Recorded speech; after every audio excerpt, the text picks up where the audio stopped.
Hi, everybody. Welcome to The New Normal. I'm your host, Lisa Davis, aka Litecoin Lisa, and today we are welcoming Andy Schectman back to the show. He was introduced to us through a dear friend of the family, BRICS, and we have now welcomed him into our family. He's teaching us all about silver and what's going on in the markets. I can't even tell you how grateful I am that he made some time for us right now, with everything blowing up as the bell rang and at opening today. I can't even imagine how busy he is. So you guys, please welcome my friend. Give us a like, share this video. Let's get more information out there and give people those safe havens to put their assets during this very unsure time.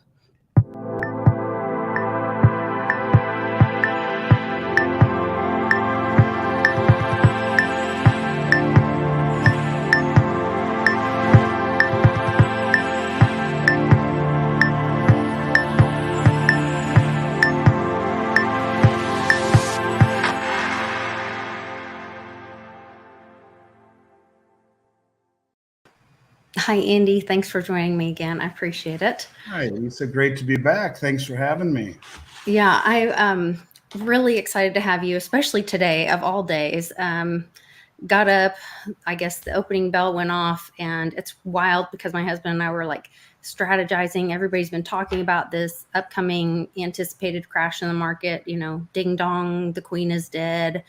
And we've heard several people say, when the dollar dies in the UK, we can see it over here within the next week or two. But I think things are happening even faster than everyone thought. I'm curious what you're seeing on your end. I know you have like boots on the ground, your ear right to the market, and with making clients with really large purchases. We had you on right after that $50 million purchase of Silver Eagles that they were unable to or unwilling to fulfill at the Treasury. And I had sent you the article about the congressman who is holding the Treasury accountable. I wondered what I'd like to get your thoughts on that. So I'm just dumping all this on you so that you can take this information and run with it and kind of let us know your thoughts on the market and silver, and will the Treasury be held accountable, and what we can see in the market right now.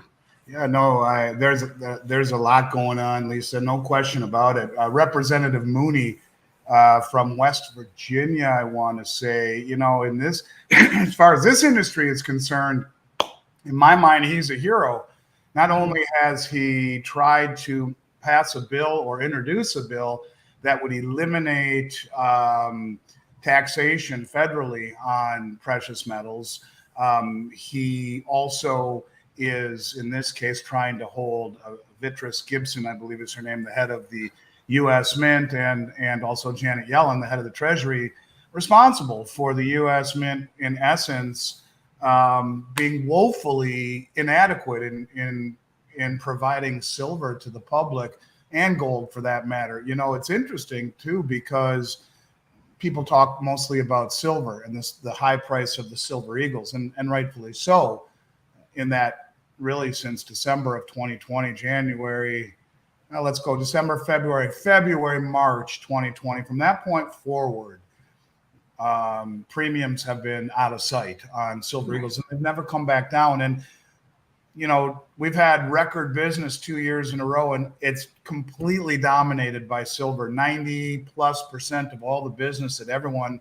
in this industry is doing is in silver. Yet the U.S. Mint called me a few weeks ago and said, yeah, by the way, because we're one of 27 U.S. Mint distributors, authorized resellers. So my representative, or the people that we do business with or place orders with or communicate with, called us and said, hey, we are curtailing production of gold Eagles by 50% into the second half of the year, which was just really ridiculous to me, Lisa, in the respect that I'm sorry to interrupt you. Are there the same laws in place about the gold Eagles as there are the silver as far as public demand? No, okay. I don't believe so. That law that you referred to says that the Mint must produce as many Silver Eagles as is demanded by the public. So, okay. Yeah, it's a perplexing situation where, you know, all of the other mints of the world are not having this issue of really inefficiency getting product to the public. In this case, $8 to $9 an ounce more than everything else. And because it's been dominated by silver for so long, the fact that they said this with gold too makes one wonder, is there something more to it than meets the eye? So yeah, the US Mint is really, look, they're near and dear to me as a distributor, as an authorized reseller. It's probably the greatest achievement of my career. Mm. But the fact that they are selling these coins at such enormous premiums, look, we're able to buy them back from the public north of $10 an ounce. So it goes both ways. But you know, the fact that they are so expensive, the fact that they are so hard to come by, the fact that you can buy any of the major 6 mints other than the Eagle, you got the Maple, the Philharmonic, the Kangaroo, the Britannia, and the Krugerrand, that are all roughly $8 a coin, $7-8 a coin cheaper than the Eagle. That something's wrong there. Something's very wrong. And I don't see any sign of it abating. And the fact that they transitioned this same type of inefficiency to gold is even more concerning, even more troubling. So not quite sure what to make of it as far as... Only in the U.S. are these shortages for precious metals. That's true. That's true. Very interesting. And, you know, there's a lot of interesting things going on behind the scenes. With the massive drawdown that we're seeing in all of the exchanges across the globe. And that's something that we haven't seen in a very long time, where we're seeing systematically the physical supply being drained from all of the major hubs across the globe, not just the COMEX, but also the London Metals Exchange, and backdooring out of the ETFs. In the last 4 months alone, the authorized participants have taken 100 million ounces out of SLV. We're seeing massive deliveries, over 9.5 million ounces of silver withdrawn in August from the Shanghai Gold Exchange alone. And, you know, if you look at...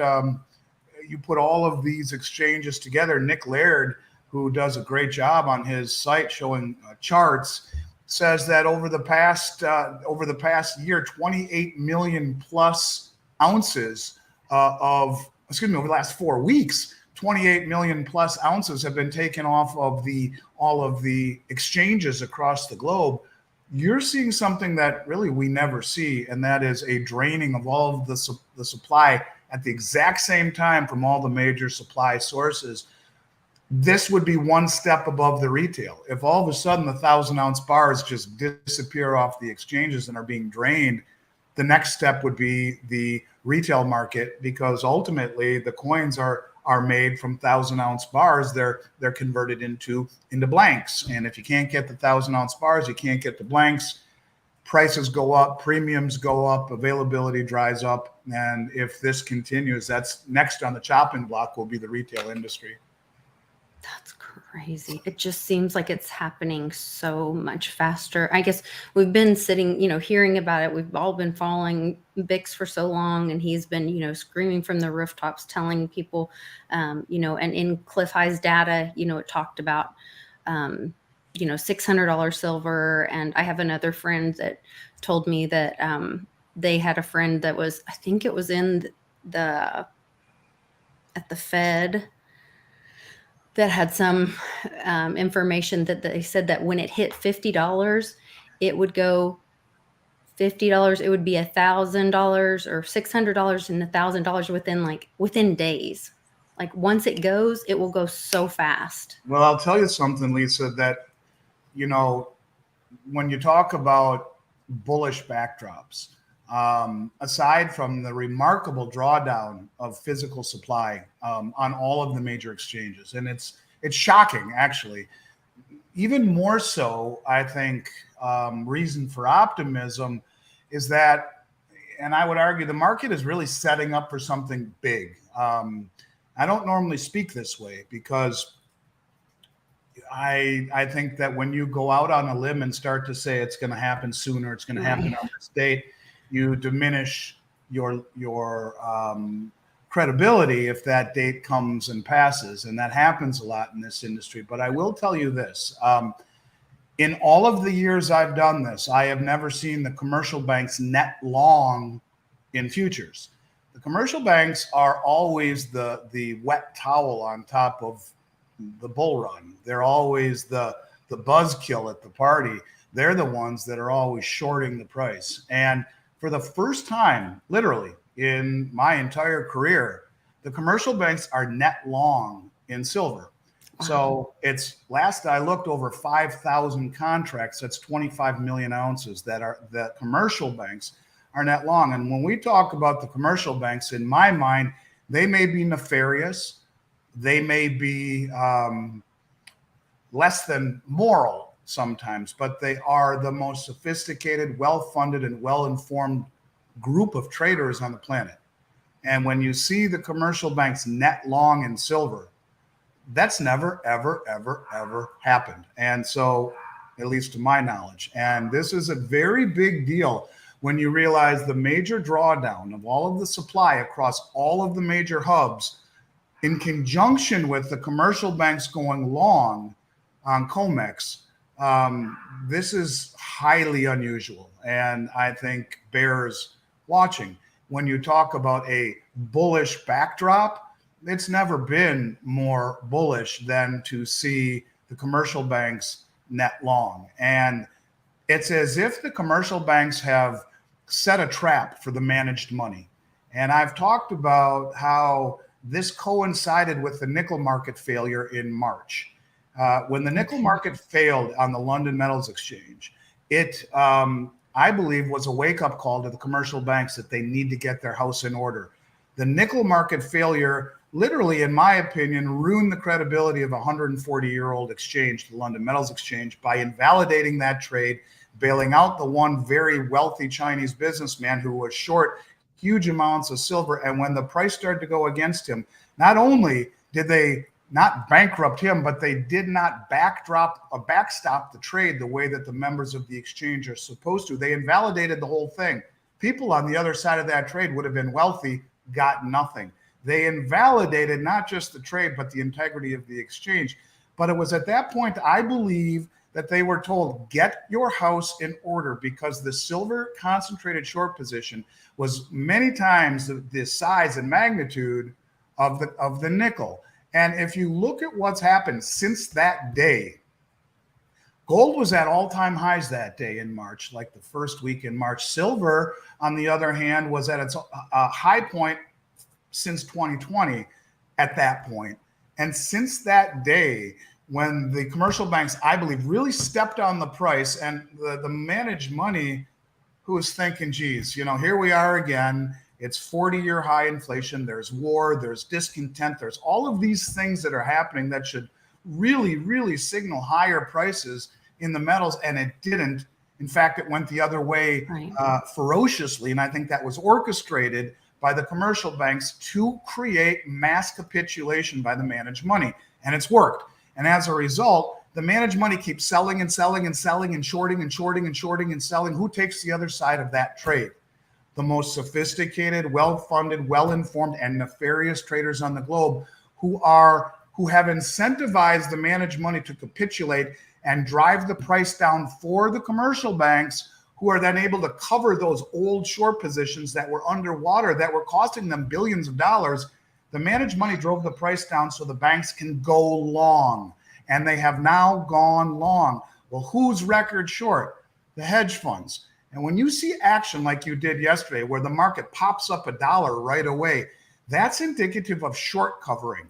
These hedge funds don't have pain tolerance. They have to report to their shareholders and to their investors. And so when the price starts to move against them rapidly, as I believe it will, then you end up with a situation where these hedge funds, just like in the movie Trading Places, where one Duke brother says to the other, sell, Mortimer, sell, because the price will start to move against them in a very, very, very ferocious manner. And yesterday was just a snippet of that, watching the price move up $1 in a matter of minutes. So, I think we haven't seen anything yet. And when you see the two biggest items, as far as I'm concerned, from a macro perspective, is the commercial banks being net long and the massive drawdown of metal from the LME, the London Metals Exchange, which has the lowest amount of silver in its holdings ever.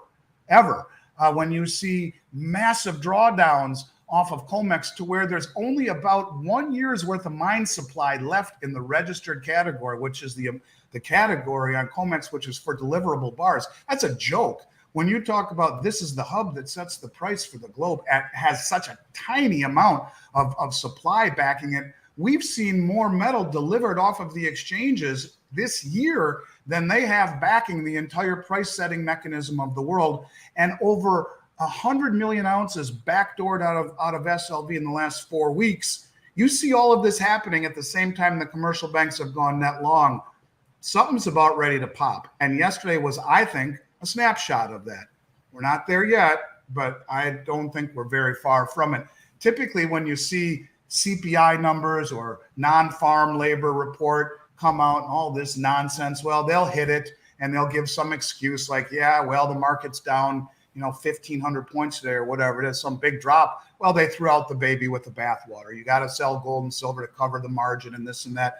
I think it's less that. That's the popular narrative that everyone talks about, and more about pain management, where, the people that are suppressing the price and manipulating the markets and trying to mitigate the decline in the US dollar and the US markets, they come in and they short the metals market so that it doesn't appear like the sky is completely falling.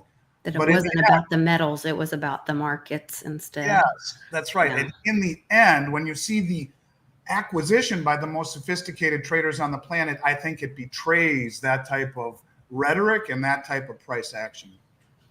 Very interesting. I wondered, I heard people talking about wanting the queen coins since she's dead. And I wondered how that affects the price of coins, or what coins people should choose. Do you see that being mattering that much in this situation? Or is it, at this point, is it like, look at silver? Is it more about the melt? Or, what can you get your hands on that silver that has the least amount of market margin? I can't remember what the right word is. Premium. Thank you. Yes. What's the smartest move for a retail buyer in this situation? Lisa, I've talked a long time for the last few years. I've been saying, and I get a lot of heat for this, that the market will identify itself by a lack of physical product, that we will see the inability to source product readily and affordably. I get a lot of heat for that because people, I think, are just cynical these days, and I can't blame them. The world we live in, I think, lends itself to being cynical, that, truth and integrity are a fleeting issue, something that, we've never had a customer complaint in 33 years. Being truthful and honest when you're out in front of the public the way that I am is the only path. And, I've been saying this for a very long time because there's only about 0.5% allocation to precious metals to the entire financial matrix, from Joe Sixpack all the way up to the Harvard Endowment Fund. So very, very, very minimal holdings of metals. And I say to people, look, I may not be talking about today, but if you realize that, getting product has been a challenge really for the last 3 years with 0.5% participation, what happens when you see this massive market sell-off where people watch their retirements and their pensions and their 401ks and their holdings of equities vaporize? What happens when interest rates rise and bond portfolios start to vaporize? They will look to precious metals. And when that happens, if we just saw everyone in the country put a 5% allocation into their holdings, you're talking a tenfold increase in demand in this industry. Like that, it's gone. So I've been saying that for a very long time. Now, we're not there yet, but when we talk about the queen, so what I'm talking about there is a macro perspective. You realize that at some point, the public at large comes back to as you know, everything comes full circle. Because in 1980, there was an 8% allocation across the board to metals in the United States portfolio, typically. Now it's 0.5%. Wow. Average over the last 40 years is 2.5%. So just getting to that average is a 5-fold increase. And this is why I say it ultimately will do this. But to your question, that's the macro perspective. Okay. When you look at the micro perspective, Queen Elizabeth dies, and in a matter of one day, premiums on everything with the Queen's head on it goes straight up. The availability goes straight down. I can't really get any more once I sell out of what I have without paying a whole lot more. It's going to be the king on King Charles will be on the coins in 2023. No more Queen Elizabeth. So for whatever reason, probably people are thinking they're collector's items. By the same token, when the Britannia and the Kangaroo and the Maple Leaf, all which have the effigy of Queen Elizabeth, when those get bid up, that's the other coins that get bid up that don't. There's two of them, other than the Eagle, which is already stratospheric. It's the Krugerrand and the Philharmonic. Those get bid up. So from a micro perspective, the fragility of this supply chain, the reaction to the news of the day is I think kind of a microcosm of what I expect when there's this big event. So if things disappear when the Queen dies, what happens when the market falls 5,000 points? Or what happens when interest rates spike for whatever reason and the bond market collapses? So in a matter of seconds, the availability of product globally disappears. And one last thing I'd like to add to that point, because it's very important. You know, for the last 20 years, people just wanted to be in dollars, in our real estate, in our equities, in our bond market. And it was a great deal. I mean, for them, it's been a 30-year bull market in general in the bond market, and more or less the same thing with a couple of hiccups in the stock market. So, you know, the need to protect yourselves with precious metals globally has not been on the radar. But when you realize that inflation's roaring across the globe, and the discontent and all of the problems that we see are not centered in the United States, you could argue that Europe is more of a basket case than we are. And when you look around and you see the fact that, hey, 4 of the major 6 mints of the world are across the Atlantic, it's not just North America that's competing for this product anymore. The people in the UK are going to want to buy the UK coins. The people in Australia are going to want to buy the Kangaroos. The people in Austria are going to want to buy the Philharmonics. The people in Africa are going to want to buy the Krugerrands. And all of a sudden, you have a global interest in capital preservation as inflation is eroding everyone's purchasing power, not just in the US and in North America, but across the globe. So at the exact same time that things are bad here, they're bad everywhere else. And now everyone is competing for this tiny little pool of supply. And at the same time, the most sophisticated, well-informed, well-funded investors on the globe are going net long and draining all of the physical supply at the very, very top of the food chain. It's very concerning, I think. And they get to eat first. We haven't seen it take off yet. The chess, if we're playing chess, the pieces are in place to almost call check. Wow. And I was saying they get to eat first. Right. So we're all seeing it happen. We see what's going to happen, but we also know the big boys are going to be first in line. 100%. And so if you want to be first in line right now, Andy is telling you what's going on. And this is not fear porn. This is just stating facts of what's going on in the world today. But you guys can go to milesfranklin.com and tell them Lisa Davis sent you, and talk to them about getting precious metals in your possession. This is what's going to bridge us. And I don't know that it's going to bridge us. It may just be the future of money, is that we'll go back to the old way. People have lost trust in their governments. They've lost trust in money. Everybody's pushing a CBDC. I'm seeing articles about, tracking people in every way, shape, and form. Privacy is no more. And I really think, I don't know that it's going to go away again. I know we live in a digital world, so there'll be multiple options, payment systems, that has to get figured out, of course. But so to your point, first of all, as far as your point, then I want to touch on something you said.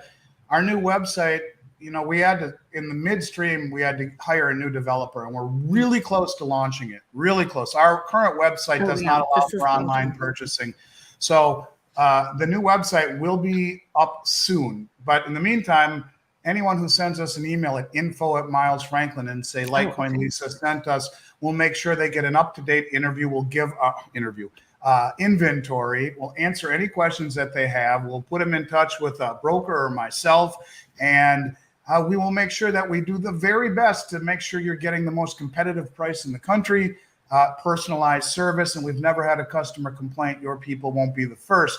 But to what you just said about a digital currency, I've been saying this for a very long time, that the coalition of the BRICS nations are all coming together, and I truly do believe they will use the success of the 3-year beta test, we can call it, of the Chinese digital yuan, which has worked flawlessly for 3 years to north of 20 billion in transactions, as the backbones of a new BRICS currency. The BRICS nations came out a few weeks ago and said, we are indeed going to issue a new world reserve currency. But there was an article that just came out, and it talked a gentleman named Sergei Glaziev. I can't pronounce his name. I'm going to butcher the hell out of it. But this is a guy that he's in charge of the integration and the macroeconomics of the whole Eurasian Economic Union. And he's the lead strategist behind a new architecture for currency. He came out, I'm going to just read something here.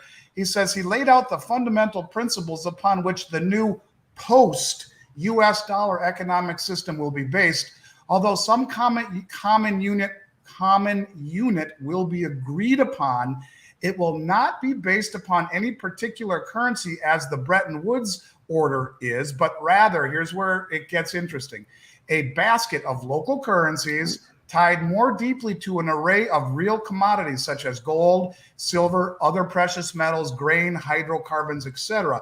In other words, what you are seeing, I believe, is a move away from the Western debt-based system into commodity-backed currencies with the immutability and the veracity of those commodities pledged to the new system on a new distributed ledger. It probably won't be open source. It will be private permission, but you will be able to see what each one of these member countries, which comprise close to 90% of human population, all of these countries on the Belt Road and on the BRICS nations, they comprise close to 90% of humanity, and they are all coalescing against the West. They will all pledge, I believe, commodities, gold, maybe silver, but for sure gold, which was levied to a tier 1 asset, yes, as a new world reserve currency. Mm-hmm. This is what people need to focus on, not the Federal Reserve, not the markets, because when OPEC and all of the OPEC member countries, remember, every single OPEC member country, all 13 of them, are on the Belt Road Initiative. 6 of the 13 are in BRICS or have already applied to BRICS. The 7th of the 13, the UAE, the United Arab Emirates, just joined the BRICS banks. You are seeing a move away from the dollar for settlement. And I truly do believe that is where we are heading. And when that announcement is made that, hey, we're opening up oil purchases, OPEC is, through other currencies, yuan, ruble, rupee, gold, euro, and dollars, in a matter of milliseconds, you see a global dumping of dollars, which spikes interest rates and creates a massive religious experience here in the United States, as all of the pillars of wealth are inversely correlated to a rise in rates. Fed Chairman Powell is not going to blow everything up. It's going to be the BRICS nations and the divestment of dollars as they come flowing home that will create that moment where people will, in a matter of seconds, wish that they had things that weren't just dollars or dollar-based assets. This is why we own gold and silver. And looking at silver yesterday, where it popped up $1, like bang, just like that, up 6%, is just a little bit of foreshadowing to what I think you will see on a much, much greater magnitude when an event like this happens. And like Well, you and we're said, seeing it in other countries. We're so spoiled in the U.S. We think it won't happen here. I have people telling me all the time, "Oh, it'll never happen because the dollar's backed by the U.S. military." But that's not how that works. If the rest of the world doesn't choose to use it, which they're not, they're being told they can't use it. In fact, and they're choosing something else, and it's going to go so fast. I was driving home and they were talking about, our inflation went up much more than what they were, I guess not much more than what they're expecting, but it went up more than last month. So we're at 8.3%, which I think is much, much higher because I go grocery shopping. I know it's much higher than that. But they said, and then somebody, I can't remember the lady's name on the thing. She said, "Oh yes, but Venezuela is much worse. They're 70. You guys are complaining about 8%. They're 70%. You have to be a millionaire to buy eggs in Venezuela." Yeah, well, I think that's just kind of a foolish argument because magnitudes of suffering, that is one thing. Right. But to your point about, first of all, Preserving, what yeah. makes the dollar the world reserve is the protection of the Saudi kingdom and the agreement that they struck with us to value oil globally in dollars. And yes, the military is part of it. But let's take a step back and realize the term, the fallacy of composition, which basically says, in and of themselves, the countries that would stand up to us one at a time probably wouldn't do it because of our military might. But what happens when all of these countries, as they are happening right now, do a little digging, Google BRICS nations, Google Belt Road Initiative, look at this coalition of countries: China, Russia, India, South Africa, Brazil, Iran, Venezuela, Egypt, Turkey. The list goes on and on and on. 148 countries in the Belt Road. All of these countries are coalescing against the West. So yes, in and of themselves, Russia would not want to start a hot war with us. I don't even think China would. I mean, it wouldn't do anyone any good. But who's going to listen to the U.S. military when we represent 10% of the world, standing up to a coalition of countries that represent 90%? And which many of them have nuclear weapons at the same time. This is not something that is going to end well. Yes, for the last 80, 100 years in this country, we've ruled the roost. Or you can say for centuries, the West has ruled the roost. But we've also created an environment where the majority of the rest of the world can't stand the West, and they are coalescing against a common rallying cry, not only of the hypocrisy of the West and the way that we've held everyone under our thumb with the petrodollar and our military. But now you have a united front where countries who even hated each other for years and decades or centuries are now coming together. You're seeing bridges being made and train rails being made between Iraq and Iran. You're seeing negotiations that are amicable right now between Iran and Saudi Arabia. These are countries that hate each other. You are beginning to see kind of like, my enemy's enemy is my friend. Is and my friend. The enemy so of my that's enemy is my where friend. we are. And I think this, Lisa, is why you own precious metals. This is why you own cryptocurrencies. It is to get as far away from the Western system as possible, because you can see the signs of it breaking. But when it does break, it will catch everyone with their pants off. Yeah. Because if you're not paying attention, and even if you are, it's going to be an immediate thing. And an announcement like that will most certainly come in a Sunday night when it's Monday morning in China, and you have all of the countries and the BRICS nations that represent nearly 90% of human population arm in arm with the newly joined Saudi Arabia in it, and Nigeria, and all of these countries, even our allies like Turkey, and Egypt, they're all joining the BRICS nations. So we wake up one day on a Monday morning, it's already late in the day, and they've already made the announcement in the middle of the night, and the markets open up limit down because the dollar is no longer needed globally through OPEC to buy oil. The synthetic demand that it has created globally is artificial. And it's not just the military, but you put the military in it and then put the military up against the Chinese, the Russians, the Indians, the South Africans, and all of the other countries that are joining the BRICS nations. and they have a greater GDP, and they also have a much stronger military presence, one that we would be very foolhardy to stand up against. I think that is the biggest issue more than anything else. And this is why it's important to realize in that backdrop the significance of the biggest money in the world draining the exchanges of their metal, going net long, and the significance of gold being reclassified a tier 1 reserve asset by the Bank of International Settlements. You put all this stuff together and you see a puzzle that I think isn't a real pretty picture for the West, and certainly a more, I think, a more realistic picture of the East taking center stage in global supremacy in the decades ahead. Do you think the government does know all of this, and that is where the metals are? I think that the government understands this, and I think the question becomes, was this intended? I mean, I don't know. I don't know if this was intended or not, but when you weaponize the dollar and you kick Russia out of SWIFT and you steal all their assets, freeze their assets, you've got the rest of the world now coalescing against the same thought, and that is, are we next? Why do you think China has sold almost 130 or 40 billion of U.S. treasuries over the last 7 months? 7 months in a row, they're net sellers of our treasuries. Why would they ever want to buy our treasuries? Why would anyone want to invest in the euro when the euro and the dollar are sanctioning, or the European Union and the United States are sanctioning and freezing assets of a country like Russia, when 85% of the world is working with Russia right now, yet we aren't, and the European Union isn't. And you want to know something else interesting? A lot of the European countries, the ones that are in the European Union but do not trade the euro, Hungary, Poland, Turkey,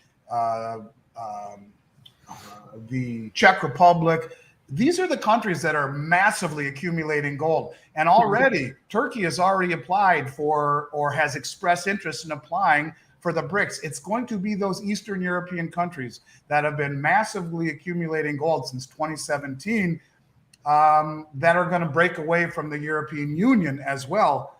And I think that, I wonder, I mean, you know, when Klaus Schwab said there'll be a great reset, maybe he wasn't kidding, Lisa, and maybe this was intended.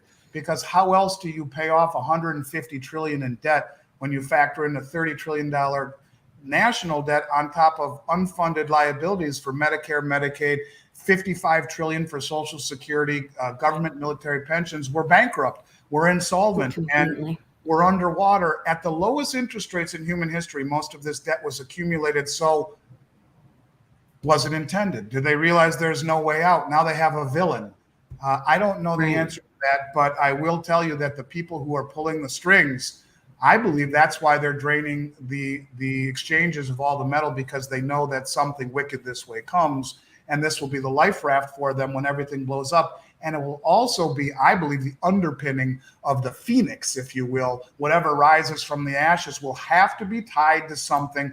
Otherwise, it will just be more of the same, where every government, going back to Roman times, has chosen inflation over austerity, inflation over the tough decisions. Can you imagine if we woke up tomorrow morning and all entitlements were stopped? No more food stamps, no more welfare payments, everything stopped. I mean, the rioting, and they're already planning for, Germany already has plans to have the military in the streets October 1st.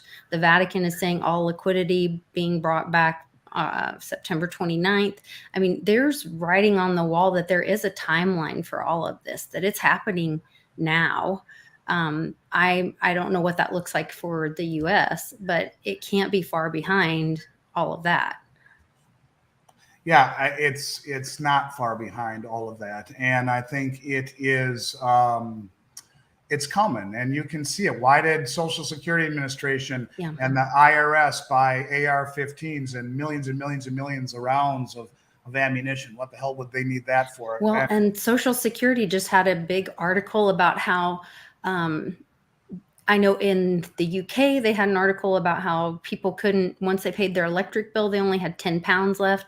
And then here in the US, they just had a thing where they're going to be, they're putting like a cost of living increase, or considering a cost of living increase of somewhere around 40%. There's no money there to do that. They can't do that. Where's that going to come from? And then I don't know. It all seems impossible. And it does seem like a lot of mirror, and Tom's talking about optics there in the chat. It's like, we're seeing this Inflation Reduction Act, and meanwhile, every month the inflation is going up. It seems like every step that they take, we go backwards. And it does seem very intentional. And the people are the ones that are going to pay for it.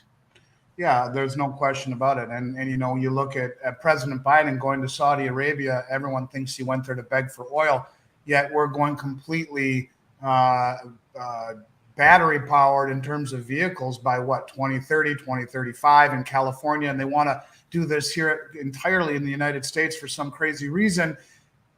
We're destroying the Saudis' way of life. He did not go there to beg for oil. He went there, I think, to beg them not to join the BRICS nations, because as all of these countries move away from the dollar and as OPEC decides to break the dollar tie to oil, that's when things get really interesting, really, really, really fast. And I think this is why you're seeing such a massive accumulation by the world's banks, the central banks, accumulating gold, which was reclassified the world's only tier 1 asset. And to your point, why does the Vatican bring all of their money home? Right.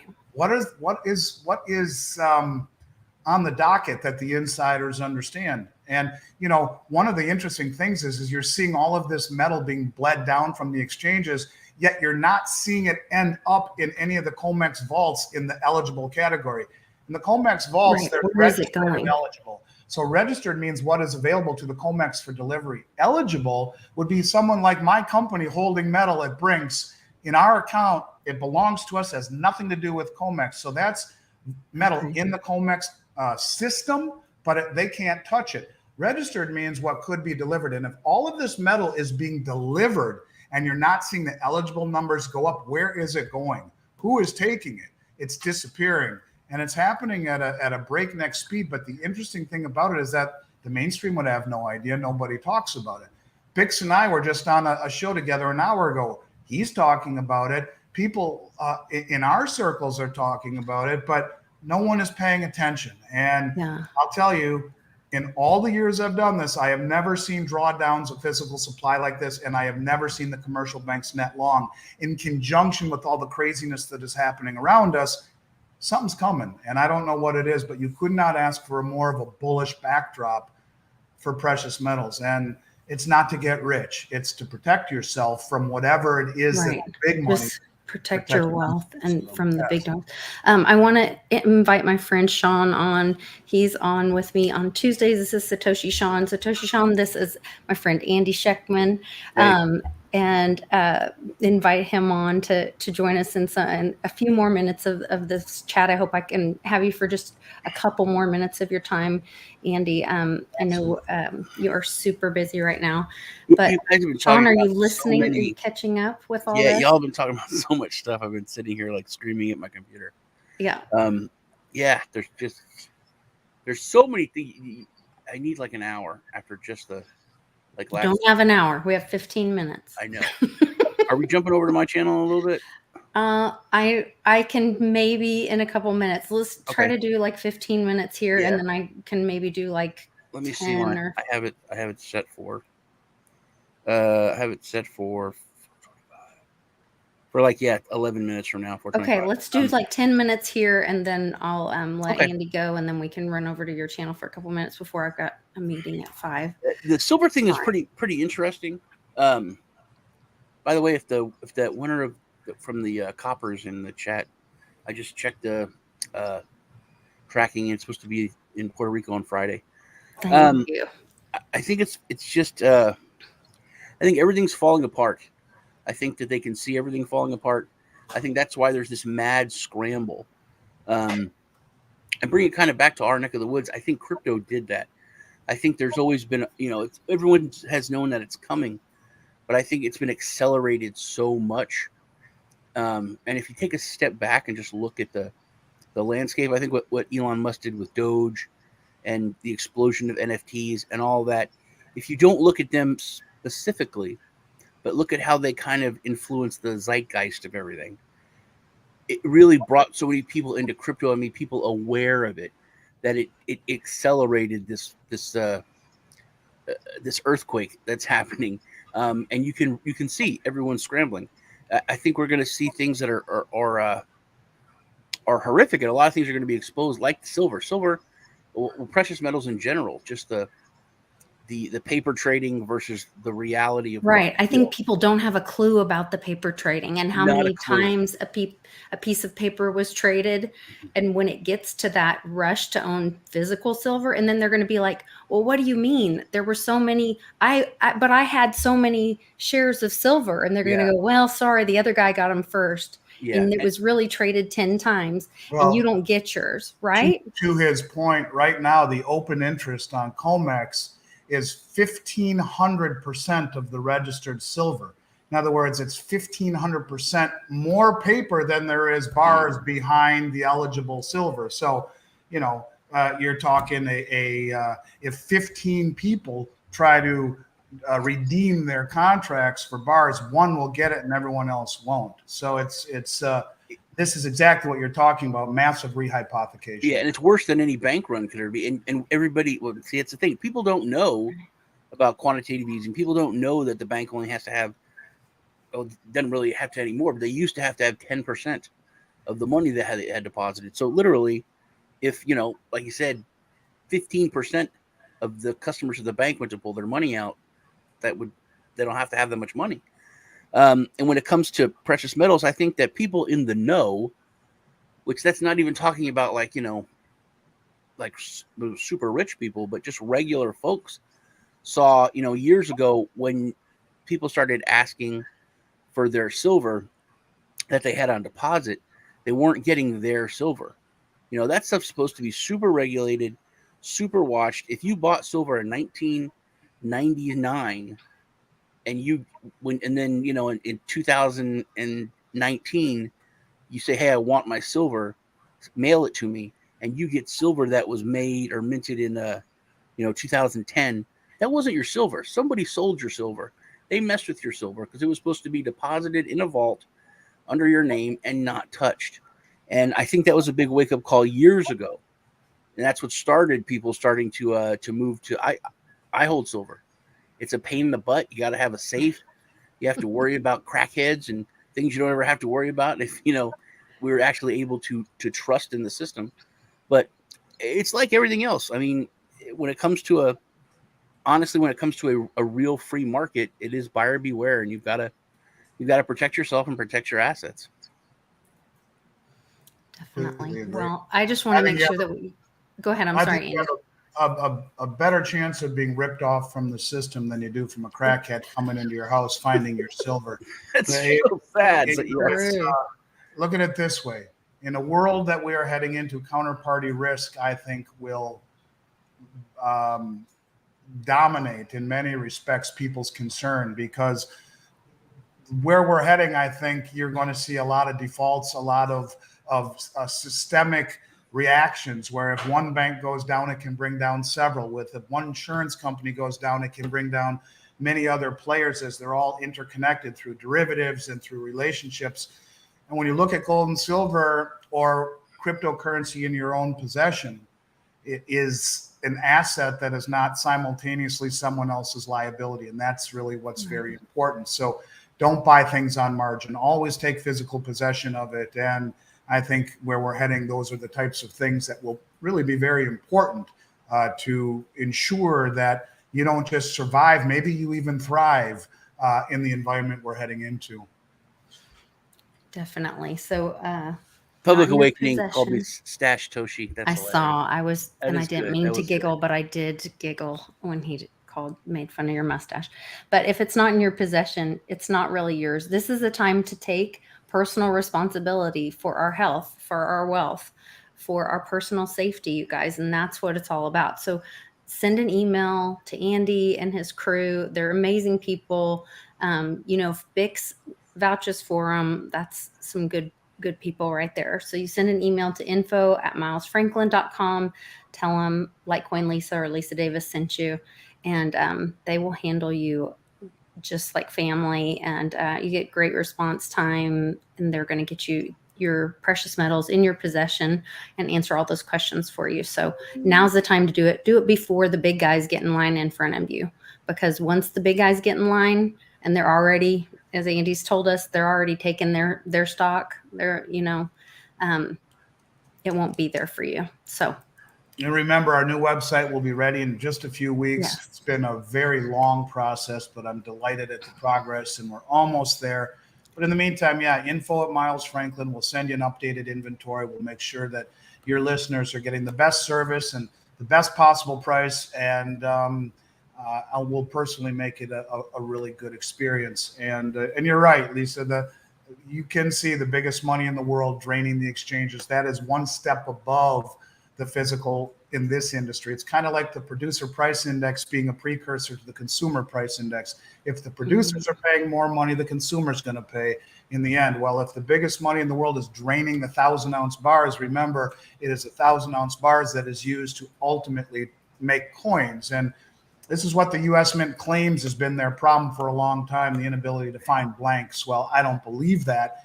I just simply will tell you that if this is true and we're seeing a massive drawdown on the big COMEX bars globally, not just here on the Shanghai Exchange and the LME, off the ETFs, everywhere, then yeah, we're one step removed from seeing real big shortage problems in this industry. Amazing. Well, thank you for your time, Andy. I really appreciate it. You guys be sure to reach out to Andy and protect your family, protect your wealth. And we will see you over on Satoshi Sean's channel in just a bit. Take care.